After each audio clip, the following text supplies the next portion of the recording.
안녕하세요. 저는 결혼 생활 10년이 되던 해에 남편과 이혼하고 다시 의사가 된 여자입니다.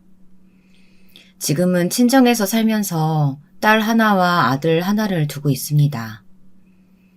제 전 남편은 서울대에서 박사학위를 받아 교수로 재직하는 사람입니다. 그리고 저희 시부모님은 두 분 다 옛날 분들답지 않게 대학을 졸업하신 분들입니다. 그래서 제가 남편과 결혼할 때 엄청 반대를 많이 하셨어요. 남편과 시부모님께 제가 의대를 나왔고 의사 생활을 했었다는 사실을 비밀로 해야 하는 사정이 있었거든요. 그 개인 사정이 도대체 무엇이었는지 궁금해 하실 분들이 많을 것 같아서 이야기 보따리를 풀어놓으려고 합니다. 여러분 잘 들어주세요. 저는 어릴 적부터 책 읽기를 좋아하고 공부를 잘했기 때문에 동네에서 수재라고 불리던 아이였습니다. 특히 수학을 좋아해서 과학고에 1등으로 입학했어요. 그리고 과학고에서 누구나 부러워하는 조기 졸업을 하고 서울대학교 의대에 진학했습니다. 그때까지는 제 인생이 탄탄테로를 걷고 있다고 생각했습니다. 저희 부모님조차 제가 서울대학교 병원에서 전문의로 계속 지낼 거라는 생각에 한치의 어긋남이 없으셨죠. 저도 이대로 계속 공부를 해나가면 의사가 되어서 서울대학교 의대가 제 직장이 될 것이라고 믿어 의심치 않았습니다. 그러던 어느 날이었습니다. 저는 응급실에서 일을 하던 중이었어요. 응급실에서 정신없이 환자들을 보는데 어떤 남자가 들것에 실려 들어왔습니다.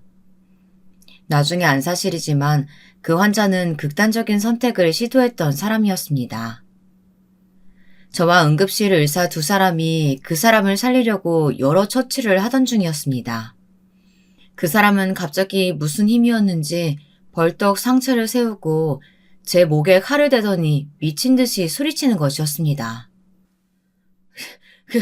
그냥 나 내버려둬. 안 그러면 이 여자 찔러버릴 거야. 제발 나 죽게 내버려 두라고. 파괴하지 말고. 환자분 진정하세요. 일단 제발 저를 좀 놔주세요. 경찰 불러요 어서. 이 사람 눈 돌아서 무슨 짓 할지 몰라요. 제가 기억하는 것은 거기까지였습니다. 정신을 잃고 깨어나 보니 저는 병원 응급실에 목에 흰 붕대를 감은 채 누워 있었습니다. 그리고 제 옆에서는 저희 엄마가 울면서 자리를 지키고 있었습니다. 제가 희미하게 눈을 뜨니 엄마가 제 손을 붙잡고 오열을 하셨습니다. 어떡하니? 괜찮은 거야? 우리 딸 그 환자 때문에 죽을 뻔했어. 그 환자는 어떻게 됐어요? 그 사람은 마취제 주사 놔서 진정시키고 지금 깊이 자고 있어. 넌 걱정 말고 얼른 몸 회복할 생각만 해. 많이 놀란 것 같은데. 같이 일하던 레지던트의 말을 듣고서야 안심한 저는 또다시 잠에 빠졌습니다. 그리고 며칠 후 퇴원을 하긴 했지만 저한테는 정신적으로 큰 문제가 생기고 말았습니다. 그 사건 이후 칼에 대해 트라우마가 생겨버린 것이었습니다. 저는 메스를 잡으려고 하면 손이 덜덜 떨려서 수술도 하지 못하고 뾰족한 바늘이나 가위가 무서워서 간단한 처치조차 할 수가 없게 되었습니다. 병원에서 일을 하기엔 너무나 불리한 트라우마가 제 머릿속을 지배하게 되었어요. 저는 병원을 그만두어야 했지요. 병원을 그만두고 나서도 저는 큰 충격에 몇 날 며칠 잠도 못 자고 환청이 들리고 환영이 보였습니다. 방구석에 숨어서 벌벌 떨고 있었죠. 엄마, 제발 좀 내보내줘. 저기 그 사람 있어. 그 환자야. 제발 나 좀 살려줘. 그 사람이 내 목에 칼을 들이대고 있어. 엄마, 나 좀 살려줘. 저는 겁에 질린 채 허공을 향해 손을 내저으며 미친 듯이 엄마를 불렀습니다. 그런 저를 보면서 엄마는 기가 막혀서 아무 말도 못하고 팔을 휘저어대는 저를 온 힘을 다해 말리면서 눈물만 흘리셨습니다. 낮에도 커튼을 걷지도 않고 어두캄캄한 방 안에 틀어박혀 지내는 동안 저는 점점 날카로워지고 초췌해져 갔습니다. 밥도 못 먹고 잠도 제대로 자지 못하는 나날들이 계속되면서 저는 살도 10kg이 넘게 빠지고 눈 밑에는 다크서클이 짙게 끼어 있어서 누가 봐도 환자처럼 보였습니다. 수시로 고통을 호소하며 소리를 질러대는 저를 말리기엔 엄마 혼자서도 힘에 부치는 것 같았습니다. 아이고, 얘가 무슨 죄가 있어서 이렇게 고통을 받아야 한다는 거예요. 이러다 우리 정숙이 죽을 것 같아요. 어디든지 좋은 병원, 좋은 의사 있으면 찾아봐요, 여보. 그런 저를 보다 못한 부모님은 제 병을 낫게 하려고 정신병원에도 보내보고 여러 유명하다는 정신과 의사와 면담을 시켜보았지만 그 트라우마는 쉽게 낫지 않았습니다. 오히려 과도한 정신과 의사의 면담은 심적으로 점점 지쳐가기만 했습니다. 집에서 요리를 하려고 칼을 들면 그 남자의 환영이 떠올라서 칼을 쓰는 것에 거부감이 있는 상태였습니다. 억지로 참고 약도 먹었지만 여전히 제가 요리를 할 때면 손이 떨리는 것은 어쩔 수가 없어서 저는 요리를 웬만하면 하지 않았습니다. 저희 부모님은 제가 다시 정상적인 생활을 할 수 없을까봐 걱정을 많이 하셨고 그 때문에 저에게 억지로 강요하거나 뭘 시키시는 것은 하지 않으셨습니다. 저는 집안에서 저희 부모님하고만 대하며 밖에 일절 나가지도 않은 채 폐인처럼 지냈습니다. 어쨌든 그렇게 마음이 방황하던 시기에 남편을 만났습니다. 남편은 서울대학교 인문대학에서 강의를 하는 교수였고 저는 1년간의 폐인 같은 생활을 하다가 공황장애 약을 복용하며 조금씩 서울대학교 병원에서 다시 재활을 하려고 하고 있었습니다. 남편은 단정하고 냉철한 철학자 같은 사람이었어요. 제게는 없던 그런 부분에 끌려서 저는 남편에게 고백을 했습니다. 남편은 처음에는 제 고백을 거절했습니다. 그러나 제가 끈질기게 따라다니자 제 정성에 져서 저와 사귀게 되었습니다. 남편과 사귀고 1년이 되지 않은 어느 날 남편은 저와 여행을 가고 싶어 했고 저는 기쁜 마음으로 따라 나섰습니다. 그곳에서 남편은 1박을 하자면서 저한테 술을 먹였고 그날에 저는 남편의 아이를 임신하게 되었습니다. 저는 임신 사실을 알게 된 후 며칠을 끙끙 앓으며 고민하다가 하는 수 없이 남편에게 그 사실을 털어놓게 되었습니다. 선생님, 저 임신한 것 같아요. 어떻게 하죠? 남편은 제 고백에 놀란 것 같았지만 조금 후 침착함을 되찾고 저를 위로했습니다. 걱정하지 마. 내가 우리 부모님께 이야기할게. 그러면 우리 결혼할 수 있을 거야. 너는 걱정하지 말고 기다려줘. 부모님도 크게 반대하시진 않을 거야. 그러나 남편의 생각은 너무 안일했던 거였습니다. 남편의 소개로 시부모님을 처음 만난 날, 저는 그분들의 냉담함에 몸이 떨리고 트라우마가 다시 고개를 드는 것 같았습니다. 저는 시부모님이 최종 학력을 물어보셨을 때 정신병원 입원과 의사였던 시절의 트라우마를 말하고 싶지 않아서 고등학교만 졸업했다고 이야기했습니다. 그랬더니 시댁 식구들은 제가 임신을 핑계로 남편에게 들러붙어 억지로 결혼하려고 한다고 하시면서 저와 남편의 결혼을 극구 반대하셨습니다. 게다가 시어머니는 제 뱃속 아이가 정말 아들의 아이인 것은 맞느냐면서 저에게 모욕과 수모를 주는 말도 서슴지 않으셨습니다. 그러나 남편은 어떻게든 저와 뱃속의 아이를 책임지겠다고 하며 시부모님을 설득했습니다. 그때는 남편이 제 인생을 구원한 사람처럼 멋져 보이고 든든한 사람으로 보였습니다. 정말이지 제가 눈이 어떻게 되었나 봐요. 남편은 시부모님의 극한 반대에도 제 편에 서서 저와 결혼을 강하게 밀어붙였습니다. 저는 이 사람도 제 아이도 책임지는 사람이 되어야 한다고 생각합니다. 어머님, 아버님이 왜 반대하시는지는 알고 있습니다. 하지만 이 사람도 대학은 졸업 못했을 뿐이지 머리는 좋은 사람이에요. 그러니까 너무 반대만 하시지 마시고 다시 생각해 주세요. 그러니까 뭐 때문에 대학을 졸업 못했느냔 말이야. 그냥 계속 학교 다녔으면 졸업을 하던지 애 낳고 다시 학교 다니면 되지 않느냐고.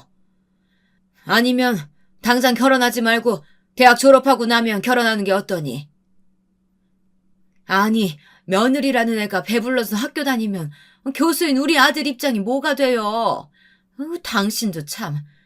그러니까 빨리 내가 선보라고 할 때 선을 봤어야지. 너는 엄마 말 안 들어서 이게 무슨 꼴이니? 어디서 근본도 모르는 애를 데리고 와가지고 결혼을 하겠다고. 아이고, 머리야. 내 평생 네가 속 안 썩일 줄 알았더니 이제 와서 이 엄마 뒤통수를 때리는구나. 그것도 아주 세게 치는구나.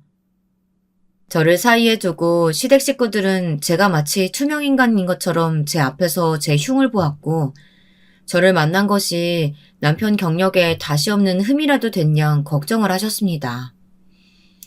그때 당시 저는 마음의 상처를 많이 받았습니다. 하지만 시댁 식구들에게 대놓고 티를 낼 수는 없었어요. 무슨 말을 듣는다 하더라도 그때는 어떻게든 남편과 결혼 승낙을 받아야만 했으니까요. 그래서 저는 입을 꾹 다물고 남편과 함께 시댁 식구들에게 무릎을 꿇고 제발 저를 받아달라고 부탁하는 수밖에 없었습니다. 그때라도 저는 도망쳤어야 했어요. 하지만 앞으로 일어날 일들을 알지도 못한 채 저는 그 수모를 당하고도 남편이랑 결혼만 할 수 있다면 참아야 한다고 생각했습니다. 그만큼 남편은 제 인생을 좌지우지할 만큼 영향력이 있었으니까요. 저는 이 사람에게 버림받는다면 죽어버려야겠다고 극단적인 생각까지 했습니다. 그만큼 그때는 남편을 사랑한다고 믿었습니다. 하는 수 없이 시부모님은 아들에게 져서 저와 결혼하는 것을 승낙하셨습니다. 하지만 저를 마음으로 받아들인 것은 절대 아니었습니다. 결혼 후에 시부모님은 저에게 대학을 나오지 않았다는 문제만으로 10년을 괴롭히며 무시해왔고 남편을 비롯한 시댁 식구들에게 집단으로 따돌림을 당해왔으니까요. 저는 그때마다 억울해서 제가 의대를 다닌 사실을 말하고 싶었지만 그랬다면 제 정신병원 입원 병력까지 이야기하는 것이 너무 수치스럽게 생각되어서 쉽게 말을 꺼낼 수가 없었습니다. 임신 초기에 티가 나지 않을 때 결혼식을 하자면서 남편은 신혼여행도 가지 못하게 하고 결혼 후에는 저를 강제로 시댁에 같이 살게 했습니다. 저희 부모님은 저의 고집으로 남편과의 결혼은 허락했지만 제가 많이 걱정되어서 아기를 낳기 전까지만이라도 친정에서 지내기를 바라셨습니다. 그렇지만 저는 부모님의 호의도 거절했습니다. 그때는 어떻게든 시부모님의 눈에 들어서 편하게 결혼 생활을 하고 싶었던 욕심도 어느 정도 있었기 때문입니다. 지금 생각해보면 다 부질없는 짓이었어요.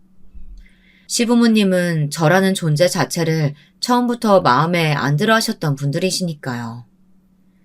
처음부터 제게 저기를 가지고 계셨던 두 분의 마음은 결코 변화하지 않았습니다. 제가 그 사실을 깨닫는 데에는 그리 오랜 시간이 흐르지 않았습니다. 임신을 하고 10달이 채 못 되어서 저는 갑자기 진통을 느끼고 응급수술로 출산을 하게 되었습니다. 출산을 하고 병원에 누워있는데 시부모님은 저의 병실에는 오시지도 않고 남편과 아기만 보고 가셨다고 하더라고요. 나중에 남편에게 그 말을 전해 듣는데 서러움에 눈물이 그치지 않더라고요. 그 후 저는 퇴원을 하고 얼마 안 되어 산후 우울증이 생겼습니다. 모든 일에 짜증이 나고 잠도 잘 자지 못했죠. 시부모님은 그 당시 큰 저택에서 사셨는데 저는 남편과 2층을 쓰고 시부모님은 1층에서 생활을 하셨습니다. 남편은 아기를 낳고 얼마 되지 않아서 논문에 몰두한다며 집에 일주일에 3번 정도 들어오는 등 거의 밖에서 자는 생활을 했습니다. 그래서 저는 제 딸을 거의 독박 육아로 키우게 되었습니다. 딸이 깨면 안고 있다가 잠들면 내려놓기를 반복하면서 하얗게 밤을 지새운 날이 계속되자 제 정신은 또 어둠에 갉아먹히기 시작했습니다. 저는 또다시 눈에 다크서클이 생기며 생기를 잃어갔습니다. 그러던 어느 날 제가 목류병 증세가 생겨서 밤에 잠이 덜 깬 채로 돌아다니니까 저녁 식사를 하는 자리에서 시어머님께서 밤중에 위층에서 삐걱삐걱 소리가 난다고 말씀을 하시더라고요. 글쎄요, 어머니 전 못 들었는데요. 위층에서 누가 걸어다니는 것 같은 소리라고요? 너는 요즘 바쁘니까 집에 잘 들어오지도 않잖아. 못 들을 수도 있지. 새아기 넌 못 들었니? 아니면 혹시 네가 내는 소리 아니야? 아, 저는 아니에요. 어머니가 잘못 들으신 것 같아요. 어머니가 제 목류병을 알게 될까봐 저는 무조건 잡아떼고 보았습니다. 제발 어머니가 더 이상 추궁하지 않으셨으면 좋겠다고 생각했습니다. 다른 화제로 어머니의 시선을 돌리려고 했지만 역부족이었습니다. 단단히 화가 나신 듯한 어머니는 범인을 꼭 밝혀내시겠다고 하셨습니다. 안 되겠어. 내가 내일은 한번 밤새 망을 보던지 해야지. 너희 둘이 아니면 귀신이라도 돌아다닌단 말이야? 내 누가 그러는지 꼭 밝혀내고 말 거야. 저는 그런 어머니가 너무 두려웠습니다. 오늘 밤은 제발 자다가 깨서 걷지 않도록 정신을 똑바로 차리고 저 역시 잠을 자지 않기로 했습니다. 그런데 사람 일이 뜻대로 되라는 법은 없나 봅니다. 새벽 2시쯤에 도저히 저는 참지 못하고 아기 방에서 깜빡 잠이 들었고 눈을 감은 채로 돌아다니다가 어머니에게 팔을 붙들였습니다. 시어머니는 제가 거짓말을 했다며 펄펄 뛰고 화를 내셨죠. 이것 봐, 너잖아. 내가 그럴 줄 알았다니까. 아니긴 뭐가 아니야. 이렇게 밤에 안 자고 제멋대로 돌아다니고 있구만. 어머니, 전 정말 몰랐어요. 믿어주세요. 저도 모르게 피곤해서 목류병이라도 생겼나 봐요. 어머니가 저를 곁눈으로 흘겨보자 저는 마룻바닥에 무릎을 꿇고 앉아서 두 손을 모아 어머니께 싹싹 빌면서 눈물을 흘렸습니다. 그러면서 남편의 도움을 바라는 눈으로 쳐다봤습니다. 한순간 남편의 눈에는 경멸의 빛이 스쳐 지나갔지만 남편은 곧 표정을 바꾸고 아무렇지 않게 제 편을 들어주었습니다. 이 사람이 요즘 저랑 따로 애기 방에서 주로 자서 저도 몰랐네요. 애가 계속 자다 깨다 해서 이 사람이 좀 힘이 들었나 봐요. 신생아 키우는 게 보통 일은 아니잖아요. 그러니까 어머니가 이해 좀 해주세요. 안 된다. 이런 몹쓸 병은 초장에 잡아야지. 계속 놔두면 더 나빠지기만 해. 이제부터 아기한테 모유 먹이지 말고 본유 먹이고 너는 밤에 제 시간에 자라. 습관 들 때까지 약 처방 받아서 먹던지 하고. 저를 위해서 하신 건 아니었겠지만 그때 어머니의 결단 덕분에 저는 더 이상 밤에 자다 돌아다니는 목류병 증세는 없어졌습니다. 그런 부분만큼은 어머니에게 고마운 마음입니다. 남편 역시 그때는 좀 쎄한 마음을 지울 수 없기는 했어도 제 편을 들어주어서 고마운 마음뿐이었습니다. 하지만 시부모님들뿐 아니라 남편의 여동생 역시 제가 대학을 졸업 못했다는 것 때문에 저를 깔보고 함부로 대하는 면들은 10년이 되는 결혼 생활 내내 지속되었습니다. 남편의 여동생은 변호사인데 서울대 법대를 수석으로 졸업한 인재였습니다. 남매가 둘 다 서울대를 졸업했으니 시부모님의 자식들에 대한 자부심은 굉장했던 것이 이해가 될 정도였습니다. 남편의 여동생은 제가 결혼한 지 5년 후에 결혼을 했는데 시누이의 시댁에서 아들이 변호사 며느리를 데리고 왔다면서 아무 일도 안 하고 시어머니가 해주는 밥 먹고 잘 쉬다 온다고 하면서 저에게 은근히 자랑질을 하는 것이었습니다. 그러면서 꼭 자기 친정에 오면 온갖 심부름은 다 저한테 시키는 것이었습니다. 그러면서 저를 위아래로 쳐다보는 우리 시누이는 정말 얄미운 여자였어요. 언니, 나 식혜 먹고 싶은데 좀 떠다 줄래요? 우리 시어머니는 제가 해달라는 건 다 해주시거든요. 아가씨, 여긴 아가씨 시댁이 아니에요. 그리고 난 아가씨 하녀가 아니고요. 그냥 본인이 갖다 먹어요. 아니, 뭐 그게 힘든 일이라고 그걸 안 해주니? 냉장고에 있는 거 꺼내서 따라주면 되는 거지. 우리 딸이 어릴 때부터 집안일을 해본 적이 없어. 그러니까 네가 식혜 좀 따다 줘라. 그것 봐요. 얌전히 우리 엄마가 시키는 대로 했으면 잔소리 들을 일 없잖아. 언니는 가만 보면 한 번 내 말을 꼬아들어서 더 몸이 힘들게 되는 거예요. 다음부터는 그냥 알아서 좀 해줘. 시어머니의 강압적인 명령에 저는 정말 싫었지만 시누이의 시중까지 들어야 했습니다. 옆에서 말리는 시누이가 더 밉다고 우리 시누이 역시 저를 깔보고 막대했습니다. 그렇게 시댁 식구들에게 당하고 사는 저를 보면서 제 딸은 저를 안쓰럽게 생각하고 있었나 봐요. 우리 딸이 10살이 되던 해에 저는 명절에 친정에 남편과 아이와 함께 와 있었습니다. 남편은 친구를 만나러 나갔었고 저는 제 딸을 데리고 방에 앉아서 어릴 적 앨범을 보고 있었습니다. 제 방에는 제가 결혼하기 전에 물건들이 그대로 변하지 않고 놓여 있었어요. 딸은 갑자기 제 무릎에서 일어나 벽장을 열더니 거기 있던 흰 가운을 꺼내 들었습니다. 엄마, 이게 뭐야? 의사 가운? 와, 여기 김정숙 엄마 이름 있네? 엄마 옛날에 의사였어? 딸은 제가 인턴 시절에 입었던 가운을 꺼내 들고 신기해하면서 자기 몸에 걸쳐 입어보았습니다. 그리고 거울에 자기 모습을 비춰보면서 자랑을 하는 것이었습니다. 그런 딸의 모습을 보고 있자니 눈물이 하염없이 나서 견딜 수가 없었습니다. 엄마, 나 어때? 정말 의사 같아? 나도 커서 의사 되고 싶어. 엄마처럼 아픈 사람들 낫게 해주는 의사 되면 엄마가 날 더 자랑스러워할 것 같아. 그래, 우리 딸 의사 가운 너무 잘 어울리네.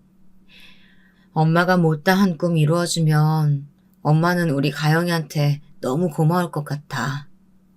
응? 엄마, 왜 울어? 이 의사 가운이 그렇게 슬픈 물건이야?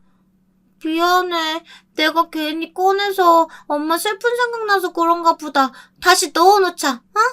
미안. 제가 우는 것을 보더니 딸이 당황해서 가운을 도로 있던 곳에 넣어버렸습니다. 그리고는 제 어깨를 안아 위로를 해주는 것이었습니다. 저는 딸의 작은 몸을 안고 얼른 눈물을 닦고 말했습니다. 여기 엄마 의사 가운 있는 건 너랑 나만의 비밀로 하자. 알겠지? 친할아버지나 할머니한테 말하지 마. 알았지? 제가 그런 말을 하는 것이 이해가 안 되었는지 딸은 의아한 얼굴로 말했습니다. 엄마가 의사였다는 건 자랑스러운 일이잖아. 그런데 왜 비밀로 해야 돼? 나 말하고 싶어질 것 같은데. 친구들한테 자랑도 하고 싶고 할머니한테도 말하고 싶어. 엄마 무시하지 말라고. 할머니도 엄마 의사였다는 거 알면 다시는 무시하는 말 못하실 거야. 그건 안 돼. 의사였을 때 엄마가 잊고 싶은 것들이 있었어. 그래서 의사였던 시절이 행복하지 않았기 때문에 그래. 그러니까 아빠나 친할머니한테 절대로 말하지 마. 알았지? 딸은 그제야 고개를 끄덕였습니다. 하지만 얼굴은 여전히 영문을 모르는 듯한 표정을 짓고 있었습니다. 저는 그 아이가 뭔가 더 물어보기 전에 딸을 데리고 급히 방을 나왔습니다. 제가 이 집에서 10년간 당했던 무시와 조롱을 어떻게 하면 한 번에 깨트릴 수 있을지 그런 시원한 한 방이 필요했습니다. 신혼 시절부터 시부모님은 잊을만 하면 저에게 말씀하시곤 했습니다. 이제라도 다시 대학 수학 능력 시험을 보라고요. 고졸 며느리가 어디 가서 말하기도 창피하다는 이유 때문이었죠. 시어머니는 대학 동기들과 가장 길게 만남을 유지해오고 계셨습니다. 1년에 한 번씩 동창회에 나갔을 때마다 다들 며느리들을 자랑하느라 다른 친구들은 침이 마르는데 시어머니 본인은 거기에 낄 수 없다는 것이 그 이유였습니다. 얘, 내 친구들 며느리들은 다들 대학은 최소한 나왔더라. 그리고 유학 가서 미국 명문대 나온 애들도 있더라. 그런데 그런 얘기 할 때마다 내가 창피해서 살 수가 없어. 그러니까 집에서 공부라도 해서 수능 봐라 얘. 뒷바라지 해줄 테니까. 어머니, 이제 와서 무슨 공부를 해요. 저 이제 공부에 미련 같은 거 없어요. 그냥 우리 딸 아들 잘 키우고 남편 뒷바라지만 잘하면 되지 않을까요? 아니야. 그래도 졸업장은 하나 있어야지. 아무리 고등학교가 명문이면 뭐해. 그래도 대학 졸업장이 진짜지. 어디 가서 최종학력 고졸이라고 하면 다들 얼마나 널 무시하겠어? 그리고 네 남편하고 딸한테도 떳떳하게 살아야지. 안 그러니? 네 딸 가영이도 이제 다 컸는데 엄마가 고졸이라고 얘기 들어봐라. 나중에 엄마는 왜 대학 졸업도 못했느냐고 물어보지 않겠느냐고. 그리고 생각해보면 우리 아들한테도 민폐지 뭐. 교수 와이프가 고졸 출신이라고 하면 누가 믿겠니? 내 아들이랑 조금이라도 수준 맞으려면 대학 졸업장은 필수로 있어야 돼. 시어머니는 오히려 어머니나 아버님이 그런 저를 무시하고 막대하고 계시는 것은 생각도 안 하시고 그렇게 사람 마음에 비수를 꽂는 말씀을 잘도 하시는 것이었습니다. 저는 그런 시어머니의 막말을 듣고 있자니 점점 화가 나서 저도 모르게 어머니께 말대꾸를 하고 말았습니다. 어머니, 오히려 어머니가 저를 더 무시하고 막대하시는 것 같아요. 다른 사람들은 저한테 그렇게 막말하지도 않고 제가 고졸인지 대졸인지 그런 거 신경조차 안 써요. 오직 어머니 아버님만 저한테 학력이 어떠니 대학을 못 나왔느냐 하면서 그러면서 스트레스 주시잖아요. 저 앞으로 그런 말 집안에서 안 듣고 살고 싶어요. 저 이 집에서 10년 동안 살면서 정말 미쳐버릴 것 같은데 계속 참고 살고 있었어요. 그런 줄 아시면 제발 배려 좀 해주세요, 어머니. 뭐라고? 아니, 너는 시어머니한테 막말하는 거니, 지금? 내가 널 언제 무시했다고 그래? 그래. 백보양보해서 내가 너한테 대학 못 나왔다고 뭐라고 하기는 했다 쳐. 네가 그렇게 말귀 못 알아듣는 배움 짧은 아이였어도 내가 그랬을까? 그래도 네가 고등학교 때까지는 공부도 잘했고 머리 좋은 애였다는 걸 알아서 아까워서 그런 거야. 네 지식이 아까워서 그 시어머니가 그런 소리 좀 한 거 가지고 그것도 이해 못하고 말댔구나 하고. 행여나 네 딸이 그런 네 못돼먹은 행동 보고 본받기라도 하면 어떡하려고 그러니? 아이고, 애들 앞에선 찬물도 하나 제대로 못 마신다고 하더니 내가 네 딸 배울까봐 뭐 이런 소리도 더 못하겠다. 그러자 자기 방에서 공부하고 있는 줄 알았던 딸이 저와 시어머니의 말다툼 소리를 듣고 뛰쳐나왔습니다. 딸은 할머니에게 씩씩거리면서 소리를 쳤습니다. 제가 꼭 비밀로 해달라고 한 그 말을 말이에요. 저는 심장이 튀어나올 만큼 놀랐습니다. 할머니, 우리 엄마한테 무슨 말 하시는 거예요? 우리 엄마 서울대학교 다니던 의사였어요. 사실대로 알지도 못하시는 건 할머니라고요. 할머니야말로 우리 엄마한테 막말하지 마시라고요. 저는 딸의 폭탄 선언에 얼른 달려가서 딸의 입을 막고 그만하라고 눈짓을 했습니다. 시어머니는 제 딸의 말에 눈을 휘둥그렇게 떴습니다.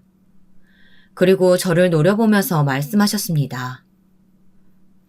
아니 너 애한테 거짓말까지 했니? 아무리 네 학력이 컴플렉스라고 해도 그렇지 믿을 만한 말을 거짓말로 해야 속아 넘어가지.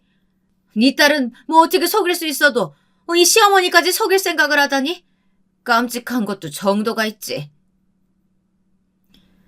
저는 속으로 안도의 한숨을 쉬었습니다. 어머니에게 거짓말을 한다는 오해를 받는 게 차라리 낫다고 생각했으니까요. 하지만 제 딸은 억울해서 못 견디겠다는 듯이 입을 막고 있던 제 손을 떼어내더니 절대로 말하지 말라고 다짐까지 받아놓았던 그 비밀을 소리치고 말았습니다. 엄마 왜 그래? 왜 그렇게 당하고 살아? 사실은 아니잖아. 엄마 흰 의사가운 있는 거 나 엄마 방에서 다 봤어. 그런데 왜 친할머니한테 말하지 말라고 하는 거냐고. 저는 얼른 딸을 데리고 안방으로 들어가서 혼을 내기 시작했습니다. 저와의 약속을 상기시키며 딸을 엄하게 입단속시켰습니다. 가영아, 엄마하고 약속했잖아. 그런데 왜 할머니 앞에서 그런 말을 해? 할머니가 아시면 엄마 또 야단 맞아. 거짓말한다고 매도당하고. 그런 거 다 봤으면서 왜 하지 말라고 했단 말을 해. 그러자 딸이 갑자기 울음을 터뜨리는 것이었습니다. 그러면서 엄마가 할머니에게 무시당하는 것이 마음에 걸려 견딜 수가 없다고, 그럴 때마다 제가 불쌍했었다고 털어놓는 겁니다. 게다가 남편까지도 저한테만 말을 안 할 뿐이지 딸에게는 저를 깔보는 말들을 했다고 하는 겁니다. 아빠가 그랬어. 엄마처럼 대학 그만두고 싶지 않으면 남자친구도 아빠가 허락할 때까지 만들면 안 되고 공부만 하라고. 학원 열심히 안 다니면 나도 엄마처럼 된다고. 그런 말 들을 때마다 아빠한테도 말하고 싶었어. 엄마 사실 의사였다고. 아빠가 깔봐도 될 만큼 머리 나쁘지 않다고. 그리고 아빠한테 엄마한테 사과하라고 말하고 싶었다고. 나 정말 엄마가 너무 불쌍해 보여. 이 집안에서 엄마는 맨 끝이야? 왜 그렇게 살아? 나 같으면 이미 집 나갔어. 멀리 도망갔을 거라고. 딸에게서 그 말을 듣는데 도저히 믿을 수가 없고 하늘이 무너지는 것 같았습니다. 시부모님만 학력 문제로 저를 마음에 안 들어 하시는 줄 알았고, 저는 그것만 참고 살면 별 문제는 없다고 안일하게 생각했던 거였습니다. 마음속으로는 남편조차 저를 무시하고 있었던 걸 전 꿈에도 몰랐습니다. 그래도 한때 사랑했던 사람인데 저에 대해 아무것도 아닌 사람처럼 무시하고 살았다는 게 소름이 끼치도록 무서웠습니다. 저는 이제 남편을 비롯해서 이 시댁 식구들에게 더 이상 무시당하며 살고 싶은 마음이 들지 않았습니다. 저는 굳게 이혼할 결심을 하고 딸에게 말했습니다. 가영아, 이제 더 이상 엄마는 아빠와 같이 살 수가 없어. 친할머니도 엄마 무시하고 이 집에서 엄마를 무시하고 살지 않는 사람은 가영이 너 하나뿐이야.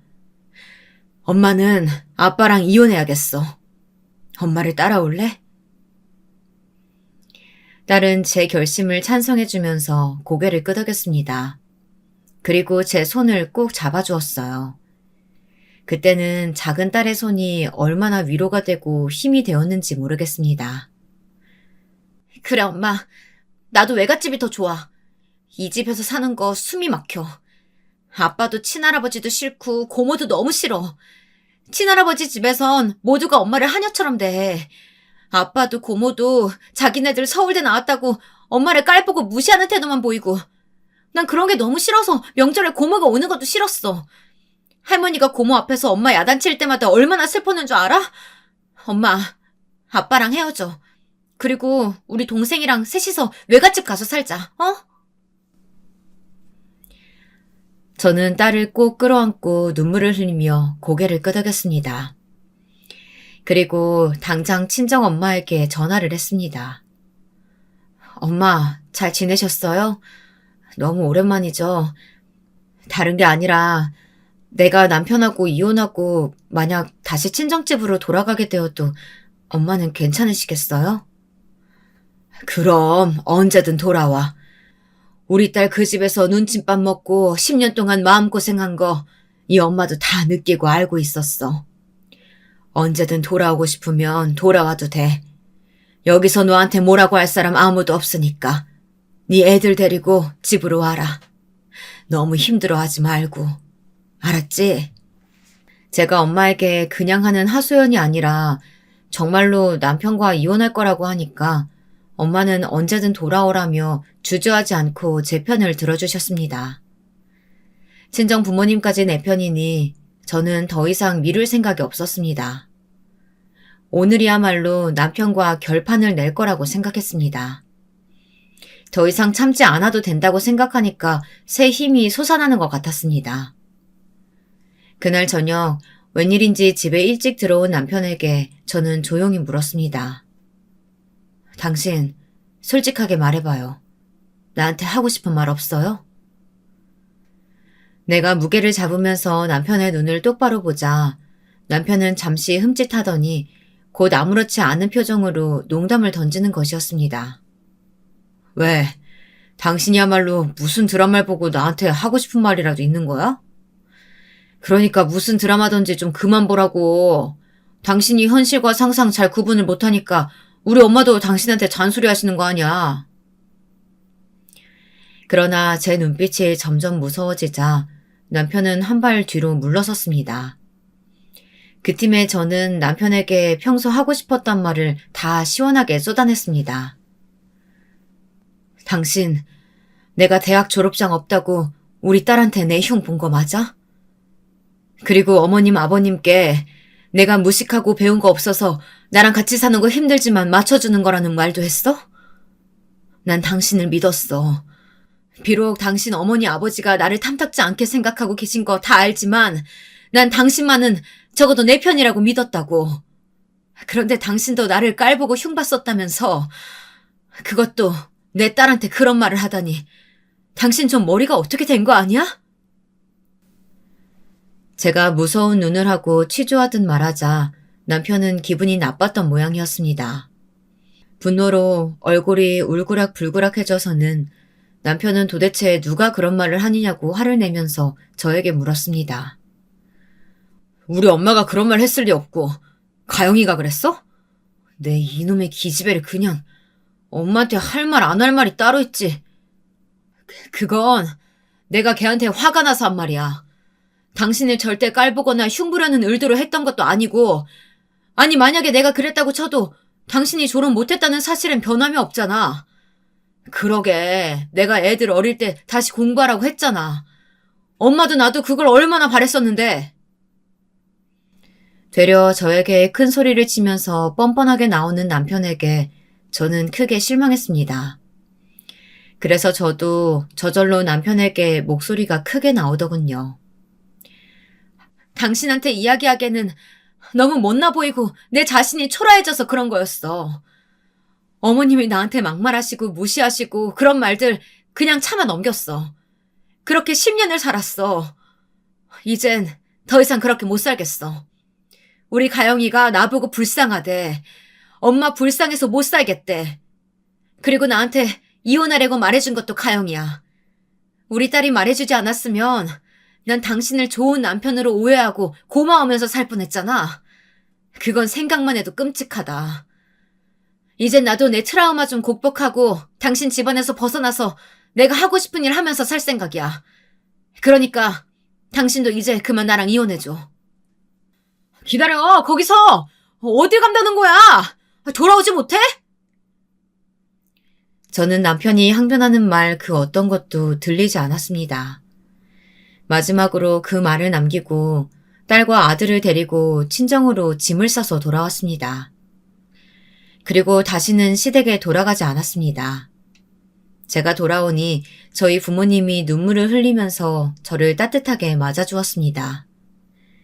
제가 울면서 엄마에게 안기자 친정엄마는 한참 동안 제 등을 쓸어주시면서 상심한 저를 위로하셨습니다. 내가 너 결혼할 때부터 마음이 조마조마했는데 그 집에서 그렇게 푸대접받으면서 살았다는 말을 들으니까 얼마나 속이 상했는지 몰라. 잘 왔다 정수가.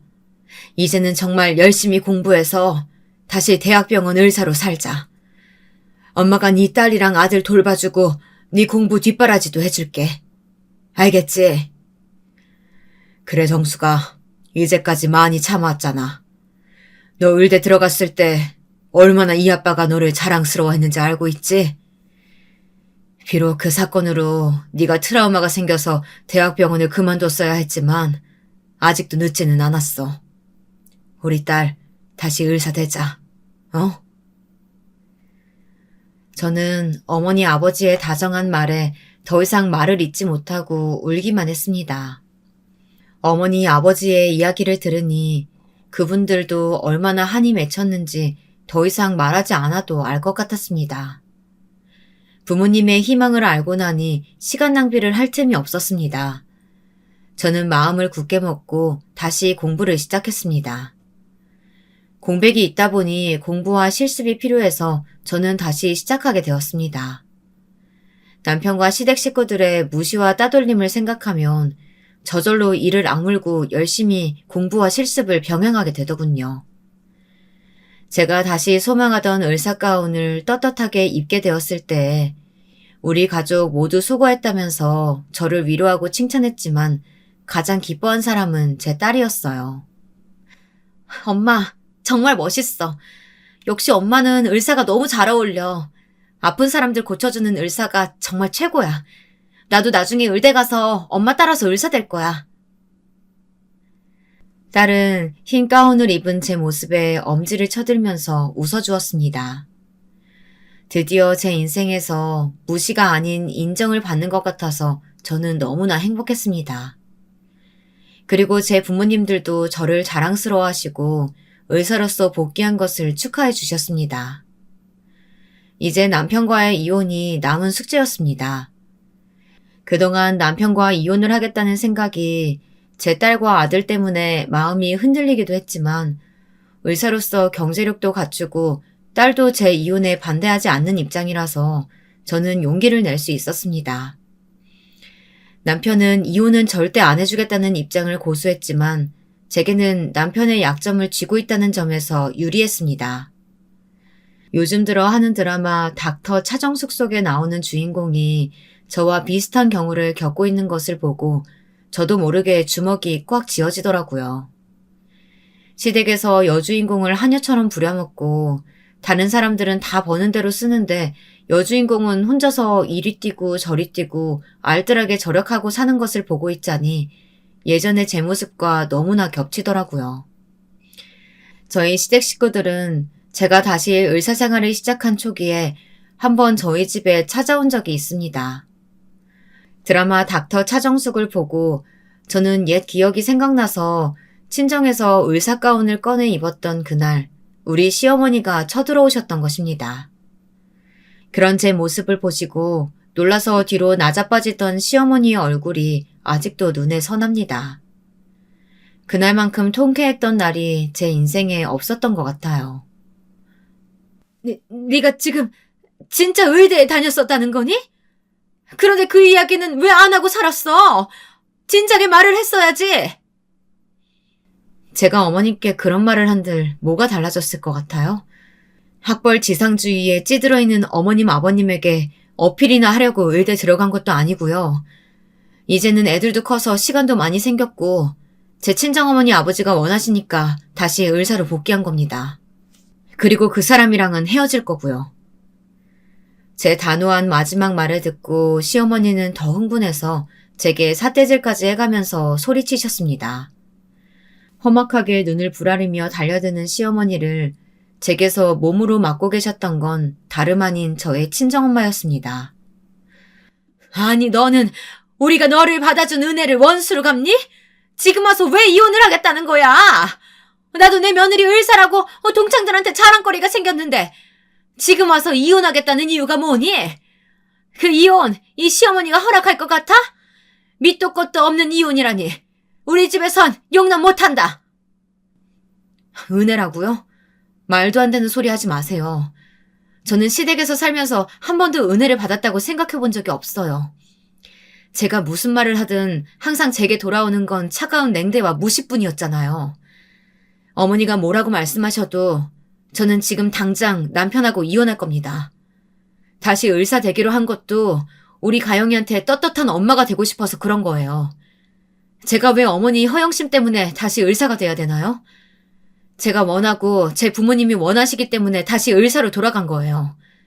남편도 저를 무시하면서 겉으로는 안 그런 척하고 있었던 거 아세요? 그까지 최종 학력이 도대체 뭐라고 그렇게까지 사람을 무시하고 따돌리셨어요? 그러니까 이 사태는 어머니가 허영심 때문에 스스로 만드신 거예요. 이제 돌아가세요. 남편도 어머님, 아버님도 다시는 보고 싶지 않으니까요. 저는 제 의사가운 입은 모습을 보고 뒤로 넘어간 남편과 시어머니를 두고 딸과 함께 방으로 들어와 버렸습니다. 생전 처음 보는 저의 무례한 말과 태도에 시어머니는 흥분으로 거품을 물었습니다. 그런 시어머니는 무시하고 제 친정엄마는 남편에게 시어머니를 모시고 집으로 돌아가라고 말했습니다. 저를 데리고 가기 전에 나갈 수 없다는 시어머니를 달래서 친정집을 나오던 남편에게 친정엄마는 이제껏 마음에만 담아두었던 말을 시원하게 다 내뱉으셨습니다. 자네한테 실망했으니 우리 정숙이랑 양육권 다툼할 생각 말고 깔끔하게 헤어져 주게나. 우리 딸이 그 집에서 당한 수모와 고통을 생각하면 자네를 용서할 수가 없지만 이제라도 제자리로 돌아오겠다는 우리 딸의 결심에 나도 힘을 보태줄 생각이네. 그러니 위자료 내놓고 깨끗하게 헤어지게. 그게 무슨 말씀이세요? 아내랑 헤어지는 것도 억울한데 제가 왜 위자료까지 줘야 합니까? 아내와 헤어지는 것도 왜 장모님의 허락을 받아야 되냐고요? 저 소송으로 갈 겁니다. 제가 잘못한 거 없으니까 이혼은 못할 거예요. 뭐라고? 자네가 이렇게 뻔뻔한 사람이었는지 정말 몰랐네. 당장 이 집에서 나가! 다시는 보는 일 없었으면 좋겠네. 친정어머니는 남편의 태도에 기가 막혀서 혀를 차셨습니다. 결혼하고 사는 동안 그렇게 무시하고 집안일에 도움도 준 적이 없으면서 잘못한 게 없다니 남편의 주장은 뻔뻔하기 그지없었습니다. 하지만 저는 남편과 이혼할 버젓한 명분이 있었습니다. 왜냐하면 저는 시댁 식구들 누구도 눈치채지 못한 남편의 부정을 다 알고 있었거든요. 남편은 가영이가 5살 되었을 때부터 자주 학회에 참석한다고 하면서 젊은 학과 여자 조교와 며칠씩 여행을 다녀오고 낮에는 강의가 없는 날에 모텔을 다녀오기도 하는 등 바람을 피우고 있었습니다. 그러면서 그 사실을 제가 꿈에도 모를 거라고 헛된 소망을 품고 있었던 것 같아요. 저는 이제 그 사실을 터뜨릴 기회다 생각을 했고 아이들의 양육권을 위해서 변호사를 고용했습니다. 그리고 제가 사진 찍어두었던 남편과 그 여자의 통 내용과 전화통화 사실을 모조리 다 이야기했습니다. 남편이 이혼 소송을 생각하기 전에 제가 먼저 소장을 쓸 생각이었습니다. 그러나 그 소식을 어떻게 들었는지 남편이 저를 찾아왔더라고요. 남편은 처음에는 저를 살살 구슬려서 소송을 취하겠다는 생각이었나 봐요. 그런 발상으로 남편은 뻔뻔하게 거짓말로 저를 회유하려는 거 아니겠습니까? 그 일은 당신이 오해한 거야. 나 딱 한 번, 정말 한 번만 그 애 만났고 더는 잠자리 같은 거 하지도 않았어. 그러니까 소송은 취하해줬으면 좋겠어. 여러분, 생각을 한번 해보세요. 제가 계속되는 남편의 바람을 어떤 마음으로 숨겨주고 있었는지 그 사람은 짐작이나 했겠어요. 저는 이 순간만 기다려온 사람이었거든요. 저는 남편의 얼굴에 대고 조용히 으르렁거리듯 말했습니다. 나 그 여자 만났어. 당신 교수실에서. 언제부터였는지도 알아. 우리 가영이가 5살 때부터. 당신 그 여자랑 바람 피운 거 다 알고 있었지만 당신한테 이야기하지 말라고 했어. 나 만났다는 거 그 여자가 말 안 했지? 내가 부탁했어. 나중에 당신 약점으로 써먹으려고 말하지 말라고 했던 거야. 마음 같아선 그 여자도 같이 가정 파탄 책임 물어서 소송하고 싶은데 꾹 참고 있는 거야. 저는 그동안 차곡차곡 모아두었던 사진들과 통 내용들을 증거로 남편의 눈앞에 들이댔습니다. 그러면서 그 여자와의 불륜을 다 알고 있다고 폭로하자 남편의 얼굴이 새파래지더니 꽁지가 빠져라 하고 달아났습니다. 그래서 저는 이혼 변호사와 함께 법정에 서는 일은 없게 되었습니다. 정말 다행인 일이죠. 남편은 꼼짝없이 양육권을 저에게 넘기고 제가 달라던 위자료도 어떻게 했는지 모르지만 3억을 마련해 주었습니다. 자기가 학과 조교랑 바람 피우는 사실이 시부모님의 귀에 들어가는 것만은 어떻게든 막고 싶었나 보더라고요. 저와 남편의 이혼은 합의로 원만하게 이루어졌습니다. 그 이후 남편과 시댁 식구들은 더 이상 저를 찾아와서 괴롭히지도 않았고 다시 연락도 하지 않았습니다. 지금 저의 딸은 중학생이 되었습니다. 학부모들은 다들 중2병이 무섭다고 말하지만 아직 우리 딸은 저에게 너무 착한 딸입니다. 밤낮 가리지 않고 을사일하는 엄마에게 힘이 되어주고 너무 바빠서 잘 챙겨주지 못해도 웃으며 엄마를 응원한다고 말하는 제 딸이 얼마나 사랑스러운지 모르겠습니다.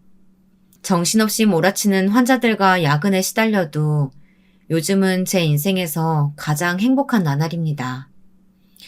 이제는 제 마음에서 칼에 대한 트라우마도 어느 정도 극복이 된 것 같고 환자들을 보면 얼른 이 고통에서 내 힘으로 해방시켜주고 싶다는 생각이 차오릅니다.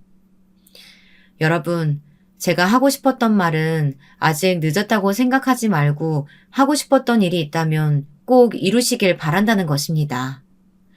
하물며 시댁 식구들 때문에 본인이 하고 싶은 일을 미룬다는 건 정말 바보 같은 일이라고 생각합니다.